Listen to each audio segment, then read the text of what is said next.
capítulo 1, versículos 16 y 17. Porque no me avergüenzo del Evangelio, porque es poder de Dios para salvación a todo aquel que cree, al judío primeramente y también al griego. Porque en el Evangelio la justicia de Dios se revela por fe y para fe, como está escrito, mas el justo por la fe vivirá. Padre Santo, en el nombre de Jesús, te doy gracias, porque en este día tu palabra va a avivar mi fe, me va a fortalecer en lo que está escrito, porque solo por eso, por lo que tú me digas, voy a vivir, porque me has dicho que el justo vivirá por fe. Hoy rindo mi corazón, mi mente, mis pensamientos, dispongo mi cuerpo, mi alma y todo mi ser a escuchar tu voz, a seguirte.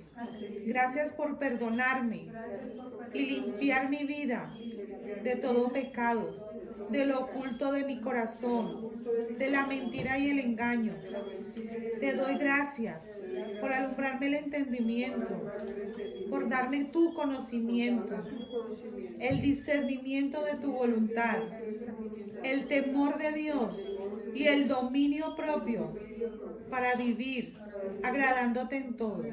En el nombre de Jesús, amén.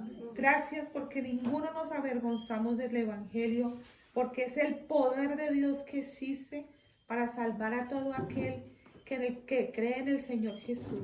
Te damos gracias por este tiempo de comunión. Amén. Los invito a que vayamos al libro de Hebreos, capítulo 8. Perdón, Hebreos no, Hechos.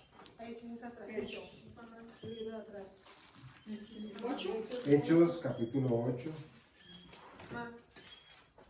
Vamos a leer a partir del versículo 1.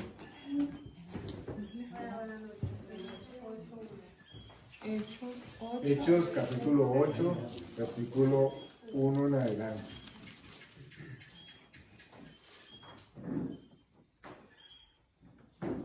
Amén. Hechos, capítulo 8, versículo 1 en adelante. Dice así: y Saulo consentía en su muerte.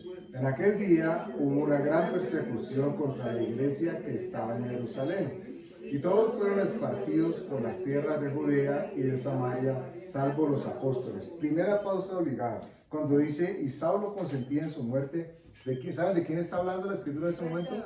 Esteban, ¿cierto? Porque dice que había un joven que estaba por ahí cerquita y guardando las ropas y poniendo cuidado, y quién sabe si está pasando las piedras para que, ¿cierto? Primera línea, estaba recopilando las piedras para que apedrearan a Esteban.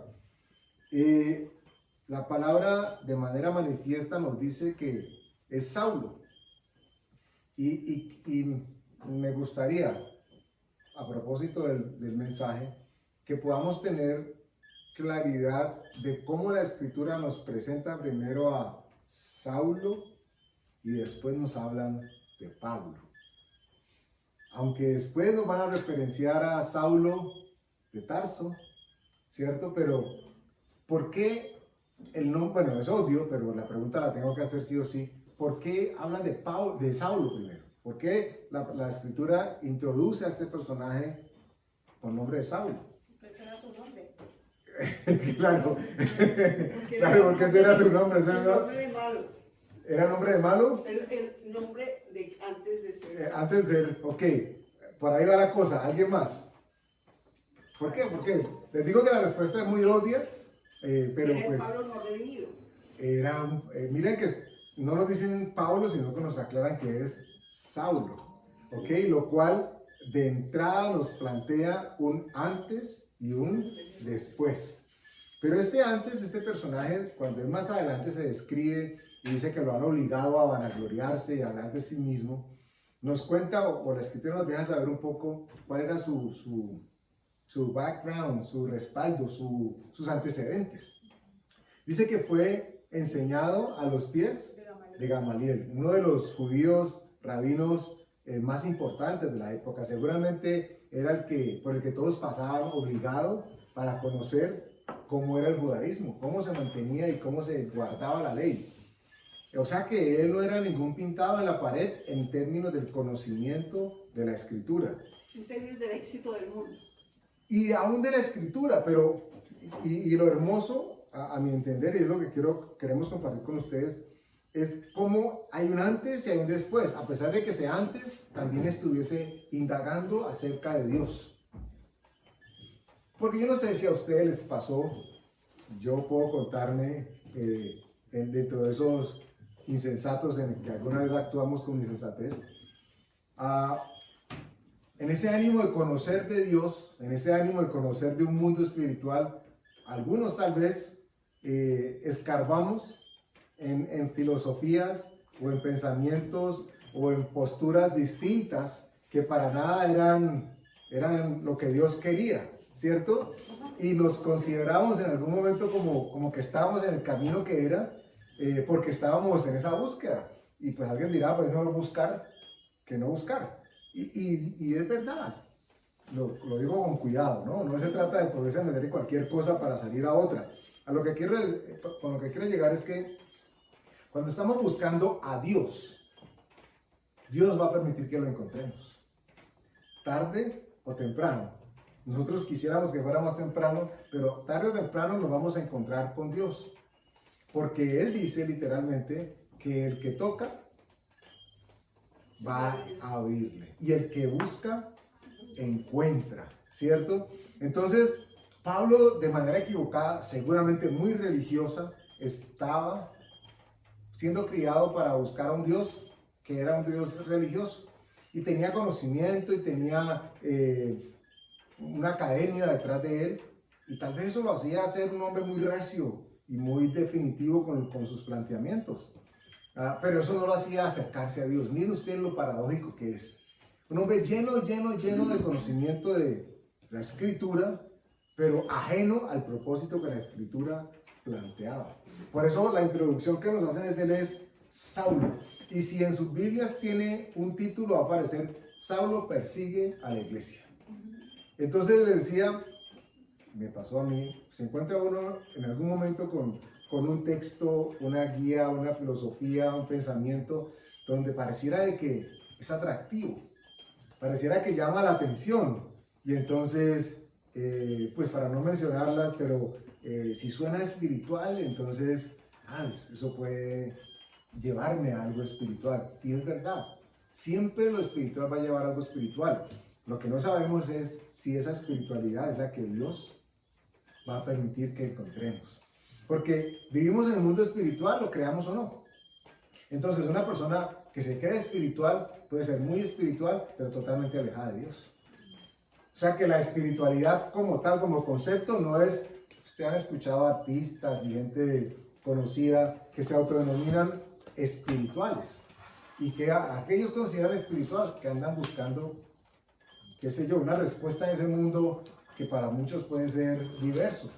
Entonces están los que abrazan los árboles, están los que le hablan al agua, los que hablan con los pájaros. Bueno, no, todo el mundo habla con los pájaros, pero exacto, todos los que entran en ese tema y hay cierto morbo detrás de ese concepto, porque invita a algo oculto, a algo desconocido. Y cuando se está haciendo algo desconocido, casi que es atractivo en muchos casos. Porque hay una expectativa.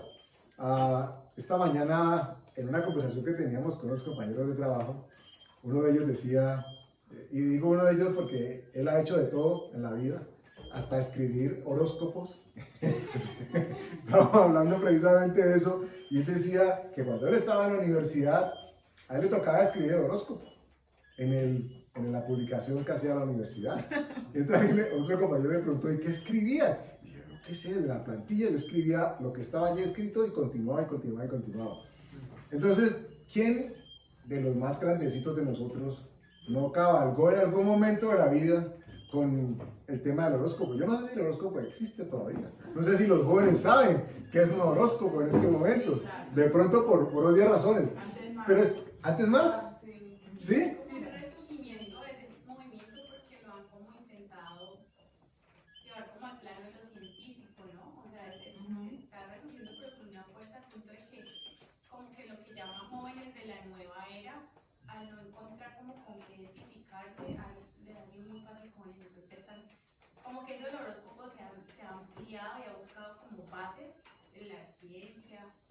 como en otros planos, ¿no? Entonces está como muy de moda.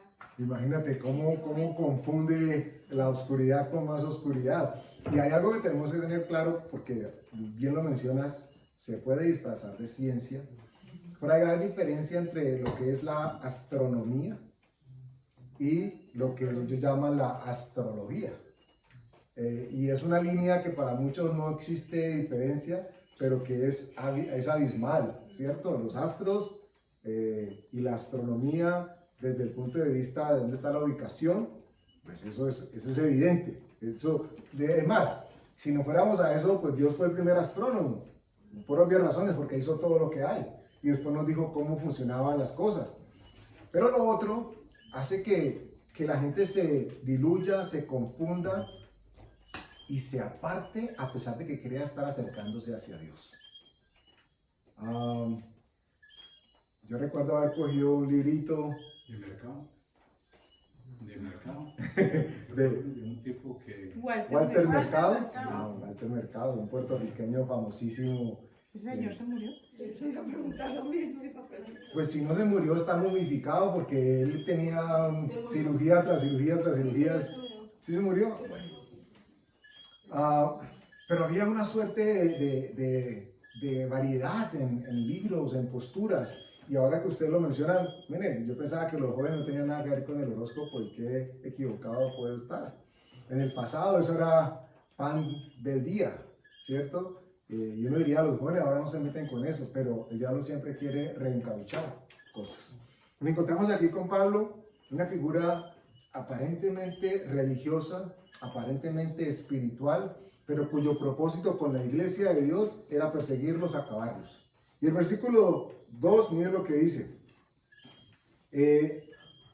Y hombres piadosos llevaron a enterrar a Esteban e hicieron gran llanto sobre él. Y Saulo asolaba la iglesia y entrando en casa por casa, arrastraba a hombres y mujeres y los entregaba en la cárcel. Y él creía que estaba haciendo la obra de Dios. Él estaba convencido. Una persona religiosa puede religiosamente estar religiosamente confundida y religiosamente perdida. Porque el camino hacia el cual se estaba dirigiendo no era el camino para el cual Dios lo había preparado. Porque él creía que haciendo cumplir la ley estaba agradando a Dios. La oscuridad se disfraza de luz, pero siempre va a haber oscuridad. Y nosotros tenemos que tener mucha claridad hacia dónde nos pretende llevar aquella cosa con la que nos hemos identificado.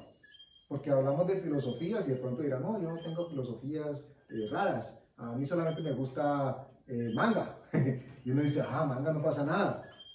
¿Qué tipo de dibujos no son tan acertados en términos de seguir? Y lo digo porque tenemos un caso fue cercano en su momento, donde la mamá permitió con bastante libertad que sus hijos se movieran en ese espectro. Y yo sé que la manga puede ser considerada simplemente un tema de dibujar, y lo es. ¿Y qué es una manga? No es el esposo del mango, la esposa del mango. Ok, Sofi, de pronto tú nos puedes ayudar, yo sé que tú tienes un conocimiento un poquitico más amplio de esto. Pues es un estilo de dibujo. La manga, Oriental.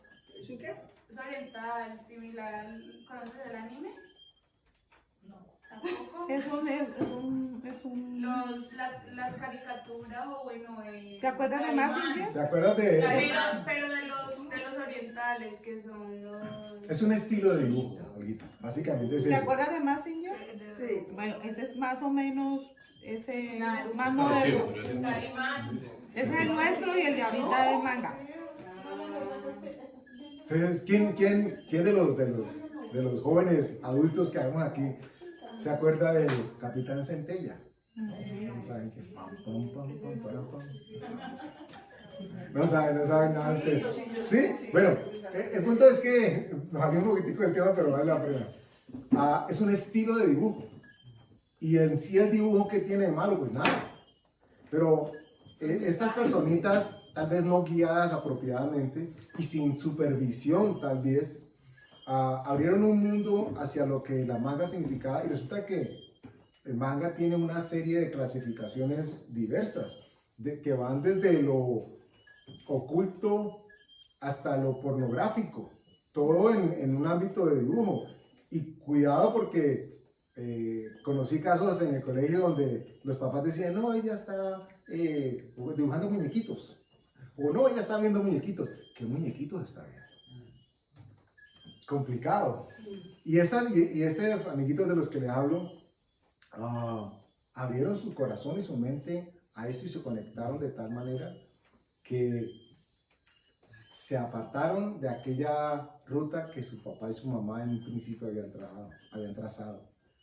Y alguien dirá, pero es que tan exagerado, yo por eso es que no voy a la iglesia, porque es que allá tienen, allá le prohíben y le dicen, no estamos prohibiendo nada, pero es nuestro deber anunciar que hay cosas que parecen que son buenas, que son agradables, pero que no lo son.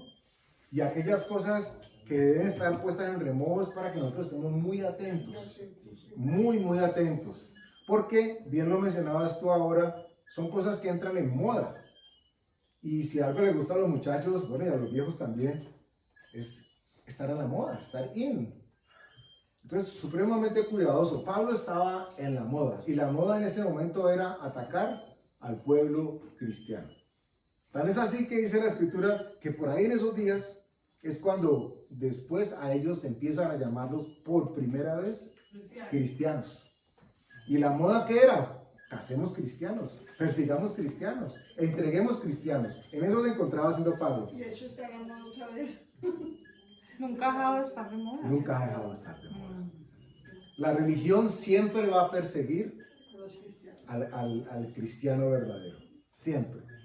Porque pues es así, la luz siempre va a estar despertando, o más bien manifestando lo que hay en la oscuridad. Entonces nos encontramos con Pablo, que tenía conocimiento bíblico, pero un conocimiento de esos que daba mazos, un martillo, y se complacía. Y él veía que esto agradaba a los gobernantes, entonces le daban más ímpetu, le daban más autoridad, y le daban más recursos inclusive. Versículo 4.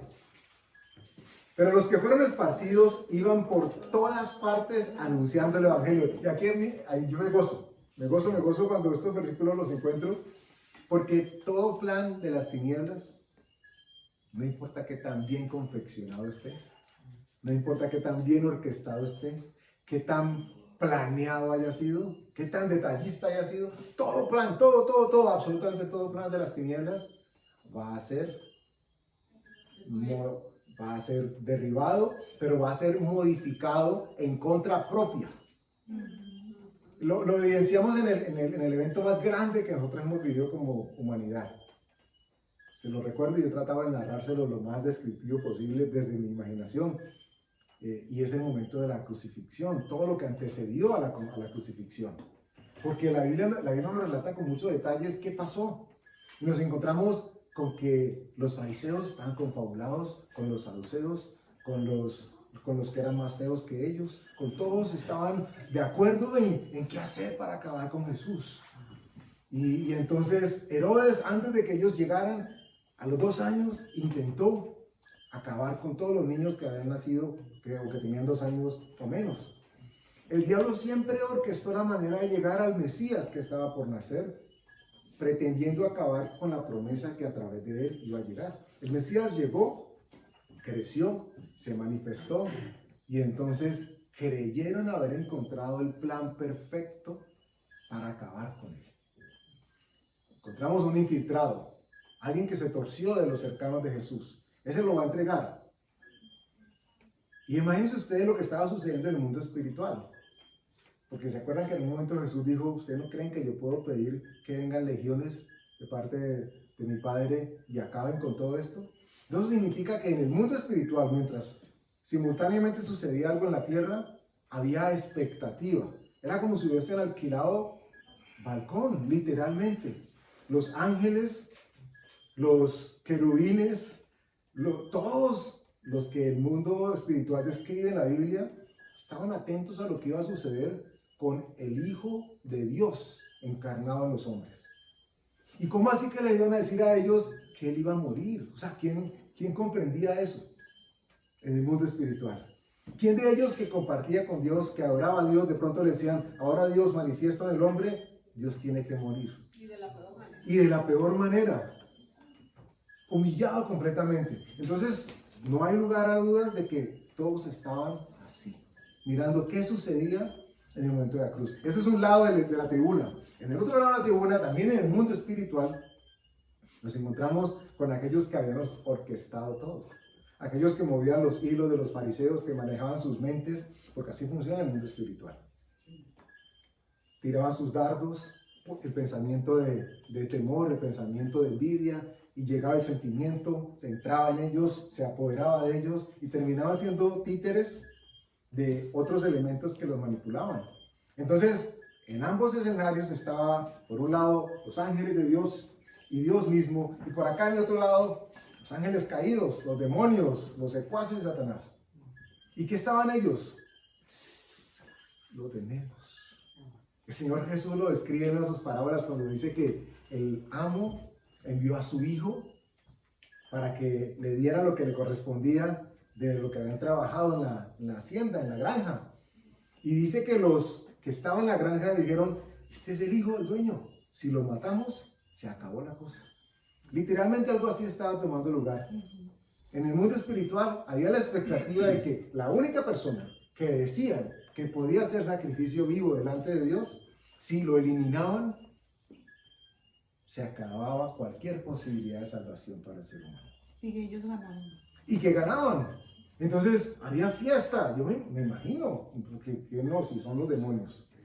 Jesús recibió un latigazo y ellos se gozaban. Jesús era vituperado y ellos se gozaban. Jesús era humillado y ellos se gozaban. Asusaban a los demás. Si no, no hay razón para entender que Jesús estando crucificado, todavía no muerto, desde abajo le decían, ¿se acuerdan? Si eres tú el Hijo de Dios, bájate. Y personalmente pienso que eso es un indicio de duda de parte del enemigo.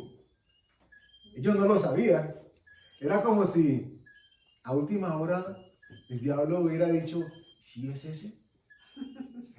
Y si es ese, nos metemos en tremendo lío. Y casi que como si fuera una tentación para el Señor Jesús. Si tú eres el Hijo de Dios y Él lo era, sálvate a ti mismo.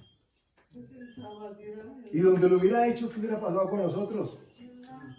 Ya, no hubiera nada que hacer. Friquis, mortis, cadaveris, puertis. Entonces, están ellos siguiendo el camino de Jesús hacia la muerte, hacia la crucifixión, y Jesús efectivamente muere. Entrega su espíritu. ¿Y qué creen que pasó en el mundo espiritual que estaba orquestando todo esto? Ese día cívico, declararon ese día el día cívico, seguramente había fiesta, porque murió el único que podía redimir al ser humano. El que se decía que era el Hijo de Dios, que era inocente y por lo tanto sacrificio vivo. Y efectivamente muere y todos felices. Se acabó la estirpe humana, no tiene poder de ser redimida. Y pasa el primer día y seguramente dijeron, no, hagamos más fiesta, 3 días. Y al tercer día pasó lo inesperado. Al tercer día, seguramente se quedaron, ay, ¿cómo así? Y les digo que mi postura en la imaginación me lleva a pensar que hubo momentos en los que el diablo mismo no sabía si Jesús era o no era. Porque cuando él lo está tentando en el desierto, él le dice con insistencia, si eres el Hijo de Dios, haz esto. ¿Y qué esperaba que le dijera él? Sí, yo soy. Sí, yo soy. Y Jesús respondía de una manera totalmente sabia. Pero, ¿cuál es el punto? ¿Y por qué esta narración?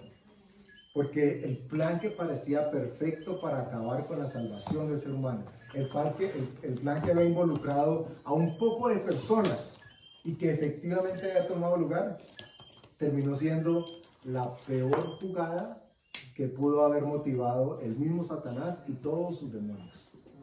Porque con eso fueron sentenciados de por vida, eternamente. Fue el juicio de él. allí llegó el juicio de ellos. Y la salvación nuestra. Todo esto lo empezamos a decir porque dice que Saulo estaba asolando la iglesia y arrastraba a hombres y a mujeres y los entregaba a la cárcel. Y en ese momento parecía que era lo chévere. Eso era lo que iba a dar resultado. Y qué error, porque miren lo que dice el versículo 4 que ya leímos. Pero los que fueron esparcidos iban por todas partes anunciando el evangelio.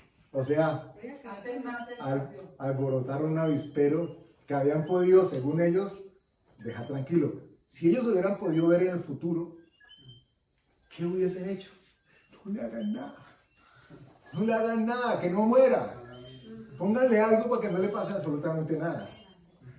Pero cuando Jesús murió y los apóstoles recibieron esa unción de parte de él, sucedió lo que ellos no querían que pasara.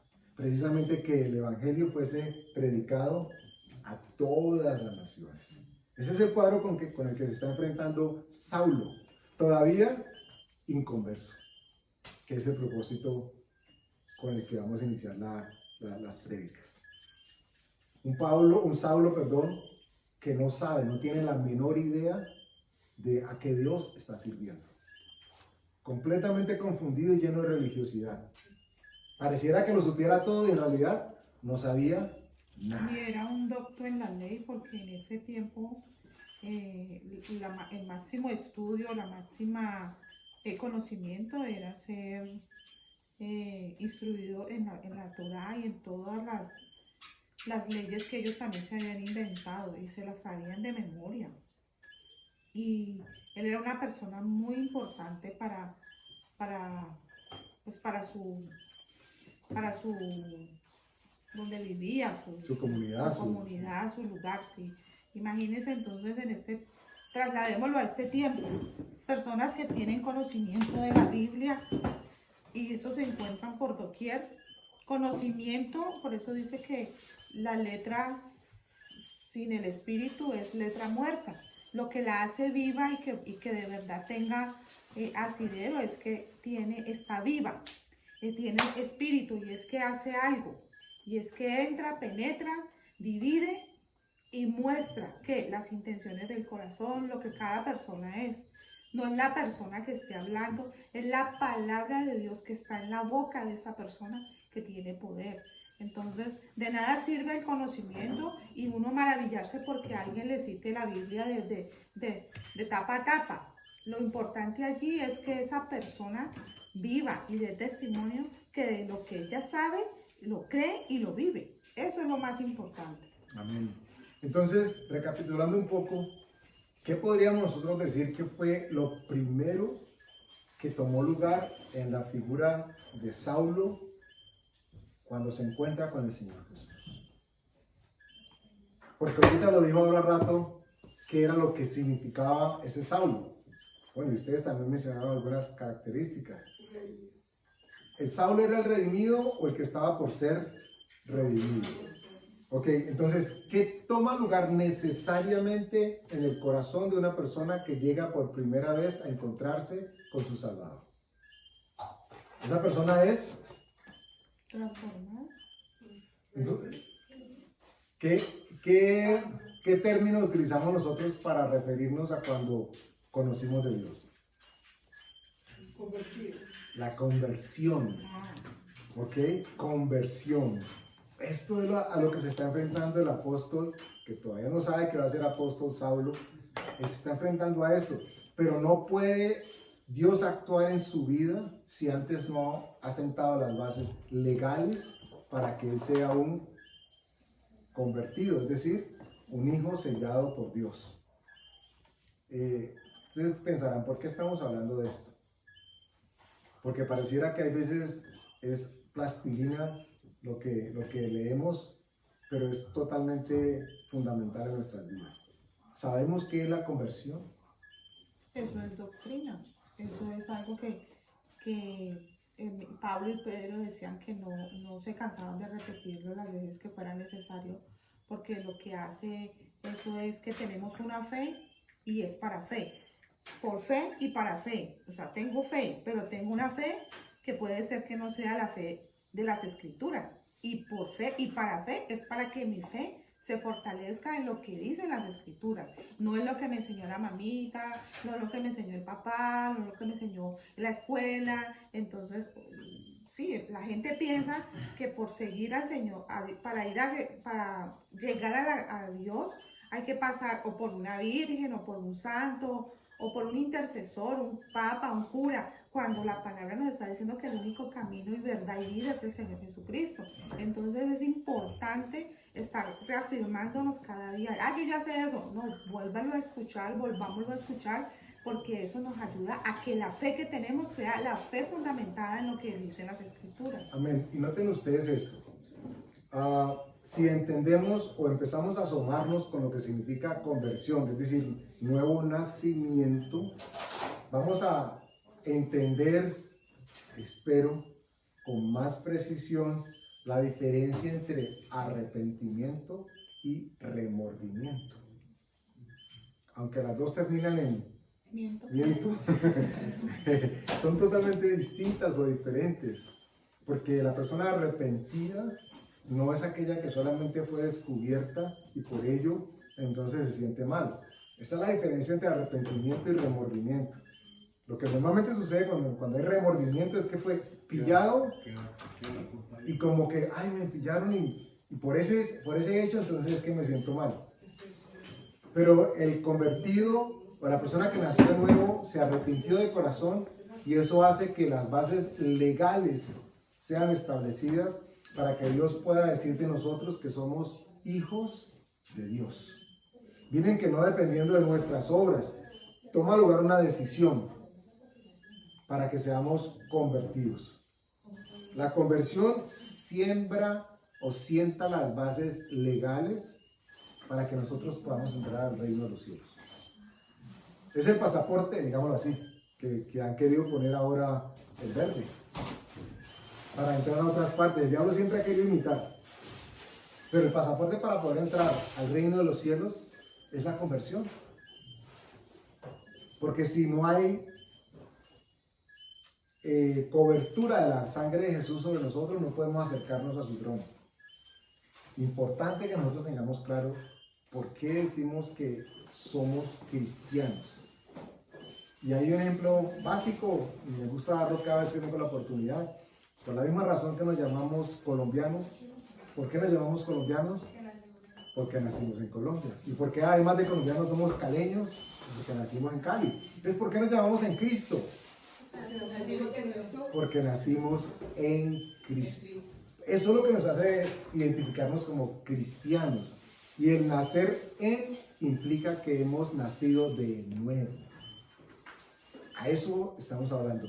Pablo se estaba encontrando con esta circunstancia, justo en el momento de verse cara a cara con Dios, con Jesús, a quien que él después le dice, Pablo, Saulo, ¿por qué me persigues?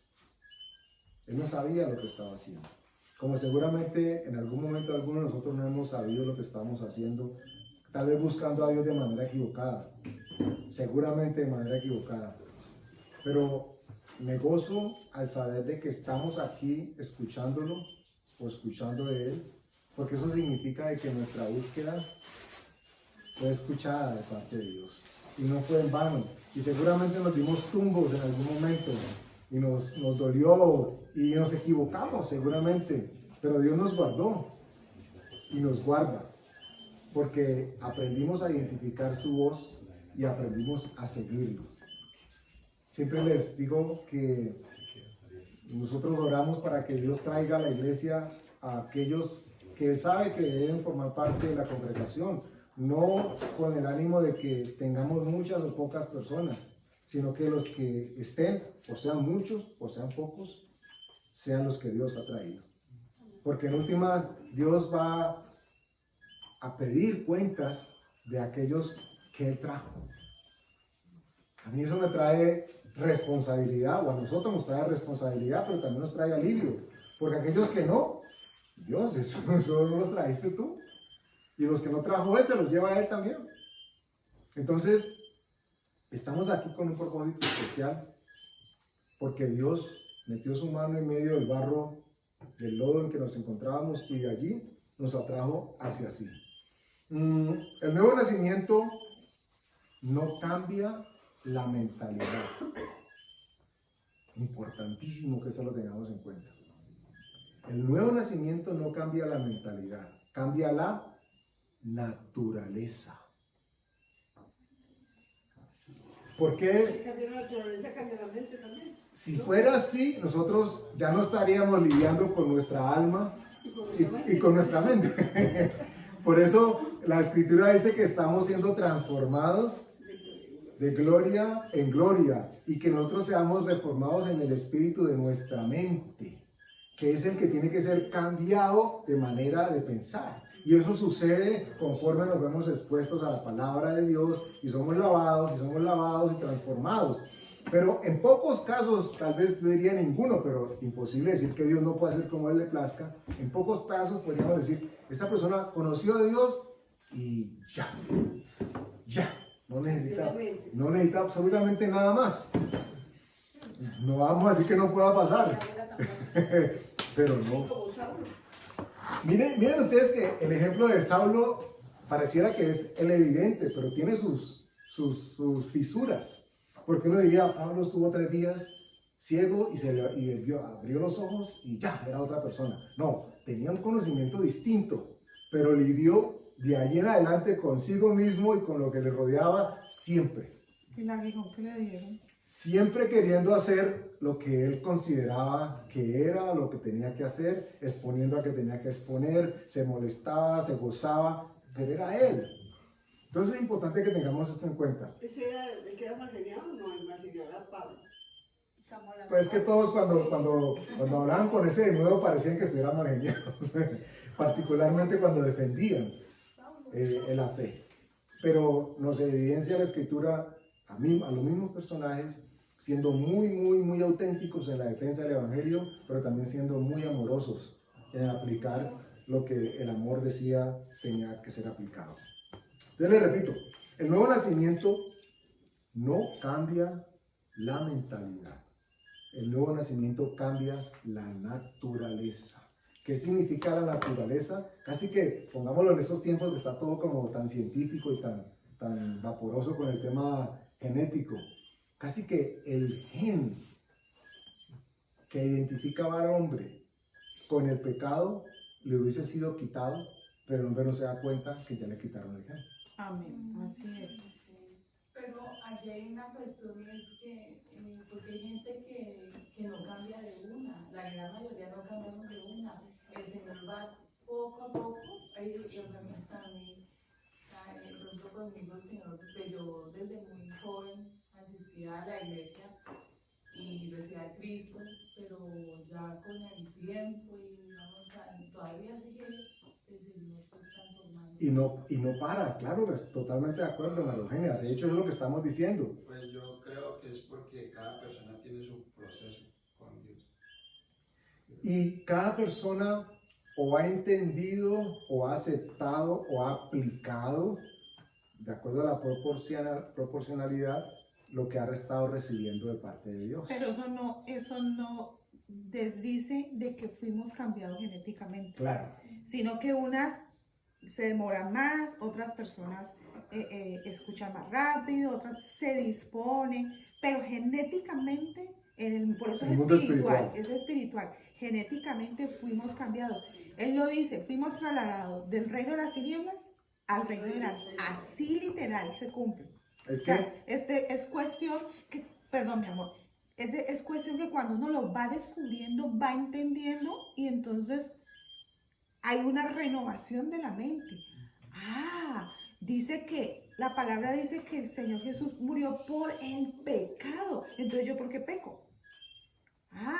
Claro que voy a pecar, pero ya no lo voy a practicar, que es la gran diferencia, ¿ves?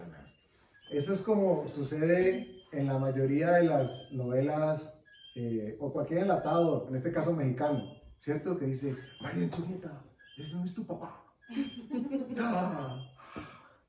Entonces, ¿quién es el león? Así, tal cual. Cuando descubren que la persona que ha sido oprimida, humillada, la más pobre de la novela, la que recibió todos los vejámenes y todo las humillaciones, es la dueña de la novela. Ese es el dueño de todo el emporio económico que tiene la novela. Ese descubre que es el hijo del rey. Siempre lo fue. Siempre lo fue, pero él no lo sabía. Y los demás o no lo sabían o quisieron ocultarse. Nosotros hemos hablado en el pasado reciente a propósito de la identidad y de lo que significa identificarnos como hijos de Dios. Porque entre más sabemos que somos hijos de Dios, más vamos a parecernos a Él. Y más vamos a querer Y, hacerlo. por supuesto, les hablaba, tengo todavía grabado aquí el apellido Garzón, que lo mencionamos en días pasados. Es que usted es un garzón. Usted debe actuar como los garzones. Un Cifuentes. ¿Qué se espera de un Cifuentes? Que sea así, así, así. Entonces, cuando el niño o la niña se da cuenta que es un Cifuentes, un garzón, pues orgullosamente va a actuar con consecuencia. Lo mismo sucede nosotros como hijos de Dios. Nos identificamos como hijos de Dios, ya sabemos que podemos caminar como hijos de Dios. Y sabemos que Dios nos está diciendo a nosotros, tú puedes caminar como hijo mío, porque tú eres mi hijo. Entonces, el cambio de naturaleza toma lugar en el momento en que nosotros nos convertimos a Dios. Igual en el cambio uno lo siente, ¿no? Uno lo siente porque uno se da cuenta, es como si uno abriera los ojos nuevamente, ¿no? Entonces uno se da cuenta de eso. Claro, que algo pasó, algo que antes no estaba, ahora es. Ya puede ver todo con más claridad. Incluyendo aquellas cosas que antes considerábamos que eran las que no podíamos vivir sin ellas. ¿Ok? O gusto o disgusto o lo que sea. Pero Dios nos abre el conocimiento para que podamos entender a qué naturaleza nosotros tenemos que identificarnos. Entonces, miren, retomo. El nuevo nacimiento o la conversión que toma lugar en el momento de nacer de nuevo no cambia nuestra mentalidad, sino que cambia nuestra naturaleza. Si tenemos eso claro, entonces ya sabemos que somos personas diferentes. ¿Qué es lo que tiene que tomar lugar ahora? Dice la Escritura, que nuestra mente sea renovada. Y entonces ahí lo que decía María Eugenia, pasan los años, seguramente más años en algunos que en otros, unos aprendemos unas cosas, otros aprenden otras, y por eso es que necesitamos escuchar la palabra de Dios todo el día, todos los días, de distintas posturas, y congregarnos, porque eso permite de que el calor del carbón se mantenga encendido, y de que seguramente la palabra, lo hemos dicho en muchos momentos, la palabra que yo he leído 500 veces, aquella que parece ya paisaje bíblico, un día en particular la escuché y ese día a mí se me hizo revelación. Y ese día entendí, puede que pasaron 5 minutos después de la conversión o puede que pasaran 50 años. Lo glorioso es que o 5 minutos o 50 años pasó, llegó ese momento de revelación. ¿Qué quisiera Dios como buen padre? Que ojalá hubiera sido los 5 minutos, porque nos hubiéramos ahorrado cualquier cantidad de circunstancias. Y eso pues me hace como justamente esa palabra reflexionar mucho en algo. Y primero pienso en ese momento los cristianos siendo perseguidos por Saulo, cómo oraban o cómo lo veían, ¿no? Señor, destrúyelo, juzgalo, asesino, no sé qué. Otros quizá no. Y qué tal que Dios pues lo hubiera destruido por lo que estaba haciendo contra su iglesia. Pero si ellos hubieran sabido que por medio de Pablo los gentiles iban a ser evangelizados como a gran escala, como Dios iba a usar para eso. Entonces eso me pone a mí a reflexionar como, por ejemplo, en mi familia, o sea, porque a veces uno dice, no, es que mi papá o mi prima no cambia, y va a la iglesia, pero mire lo que está haciendo. Entonces por eso uno siempre debe tener claro como que la voluntad de Dios nos sobrepasa de todas las maneras, porque como decía Alejandro, el proceso, ¿no? Esta persona que es cercana a mí, que quizás lleva el mismo tiempo conmigo, en algún momento tuvo que aguantar cosas de mi mentalidad que no habían sido transformadas todavía, y ahora de pronto yo estoy viendo que esta persona, que esta parte no ha sido transformada en ella. Entonces ahí incluso, pues en todo, pero veo la sabiduría de Dios, ¿no? Veo su voluntad, veo cómo Él siempre está, como dice pues esta canción que es como tan famosa, siempre está orando y siempre me está sorprendiendo. Y lo de Saulo hoy, puedo decir justamente de lo que se estaba hablando ahora. Había leído muchas veces esto, pero no lo había visto desde esta perspectiva, y es como poder de la palabra, ¿no? Como siempre se está sosteniendo, siempre está Amén. maravillando y trayendo agua, ¿no? Agua viva, fresca. Esa es la obra del Espíritu Santo. Y esa es la revelación de la congregación, porque cuando estamos reunidos siempre hay revelación, siempre hay revelación. De alguna u otra forma, cualquiera de nosotros recibimos la palabra que ya habíamos escuchado, pero como que se maximiza y como que, ay, no le habíamos visto escondido. Y tal vez el ángulo sea distinto, y tal vez el tinte sea distinto, como sucedió con los evangelios. Tenemos 4 evangelios, cuatro discípulos de estos apóstoles, que hablan todos del mismo evento. Y uno dice, si ya me leí Mateo, pues ¿para qué me leo Juan, Marcos o Lucas? Mentira. Vaya y encuentre la riqueza de cada visión que tuvo uno. Uno se enfocó más en la parte humana, otro más en la espiritual, otro más, en fin. Pero cada uno tenía una lectura de lo mismo. Un versículo de parte de Dios puede hacer exactamente lo mismo en nuestras vidas. Una palabra, una reflexión que hagamos, para uno significó esto, para otro significó aquello, sin estar descontextualizado, por supuesto. ¿Ok? Pero a propósito de transformación y de conocimiento, eso es lo que hace la palabra de Dios. Por eso requerimos congregarnos, conectarnos con la Escritura, orar sin cesar, dice la Escritura, dando gracias, porque el Espíritu Santo ahora mora en nosotros. Por eso les hablaba. El cambio de naturaleza se da es porque el Espíritu Santo ahora mora en nosotros. Y tenemos a un ser hermoso, gentil, amoroso, que solamente lo único que pide que le demos es palabra, para Él estar alimentándose y alimentándonos. De manera que cuando esa palabra vuelva y no retorne vacía, Él pueda recordarnos cuál es el propósito que Dios busca con nosotros al respecto de esa palabra. La conversión entonces no es algo que deba mirarse como, ya, sí, eso pasó, eso fue hace 50 años, fue hace un año, fue hace 20. No, es el evento más grande que toma lugar en la vida de un ser, un ex ser humano. Porque ya dejamos de ser humanos. Martica lo decía ahora perfectamente. Si el Señor Jesús dice que nos trasladó a lugares celestiales, uno podría decir, no, pues cuando llegue al lugar celestial actúo como ser celestial. No es eso lo que la Escritura nos plantea. Nos dice que como ya estamos allá, entonces nosotros vamos a empezar a actuar acá. Ahora, ¿que es fácil? Pues obviamente que no, porque la carne, la Escritura dice que no se quiere someter, pero nos asegura Ni quiere ni puede. Nos asegura y nos sopla que hay alguien que sí está dispuesto.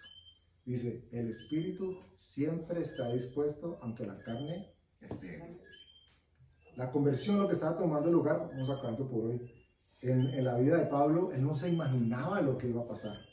Tú lo decías ahora, tal vez muchas personas orando para que, Señor, que abra un hueco en la tierra y se lo trague. Pero mire que la Escritura dice que él se tuvo que ir muchos años Los cristianos les daban miedo. porque le daban miedo, y eso que nos mate, será que viene, o sea, él después a los años es que se junta con Pedro y con los otros, y es cuando vienen los Gálatas, que ahí dice que le dieron la mano en señal de que lo aceptaban y eso, pero él inmediatamente no pudo unirse a la iglesia como tal, no, él se tuvo que ir, yo no sé si fueron 14 años, la Biblia lo dice. De hecho, él dice que como fueron rechazados el evangelio que estaba siendo predicado a los gentiles, él se iba a los gentiles, y ahí es cuando empiezan sus viajes misioneros y va a muchísimas partes del mundo a cumplir una obra evangelizadora que en el pasado ni siquiera le pasaba por su mente. En estos días hay una circunstancia muy complicada en Afganistán. Ustedes han leído prensa o han visto noticias, complicadísima. Leíamos o alguien nos compartía ayer o antier la necesidad de oración por los cristianos que hay en Afganistán, y deben haber pocos o muchos, no sé, pero deben haber cristianos. Y tremendo, escuchábamos que alguien nos contaba que a ellos, los cristianos, estaban decididos a quedarse en Afganistán, sabiendo de que iban a ser presa de Morir por el morir por el evangelio. porque los van a matar. y entonces que los maten porque están haciendo la obra del Señor. Y es que eso se va a volver a cumplir de que la iglesia, eso lo dice Apocalipsis, creo, o Mateo 24, va a ser perseguida y ahí se va a regar el evangelio otra vez. Ok, importante tener en cuenta que cuando la Biblia habla de la persecución, en Mateo 24, Jesús está hablándole en un contexto muy judío a aquellos que entendían la postura judía. Y tomó lugar eso. De hecho, por eso el Evangelio llega a nosotros. La iglesia está siendo perseguida desde el principio de su fundación. Y el Señor Jesús dijo que las puertas del Hades no No iban a prevalecerán. prevalecer contra la iglesia. O sea que nosotros no hay que tener temor, hay que orar para que estas personas que están allá sufriendo lo que están sufriendo, no tengan miedo, porque el miedo los va a llevar a renunciar a su fe. Por eso cuando leímos en el inicio que Saulo estaba matando ¿cómo se llama? A Esteban, esa es la misma circunstancia que van a vivir estos hermanos allá en Afganistán.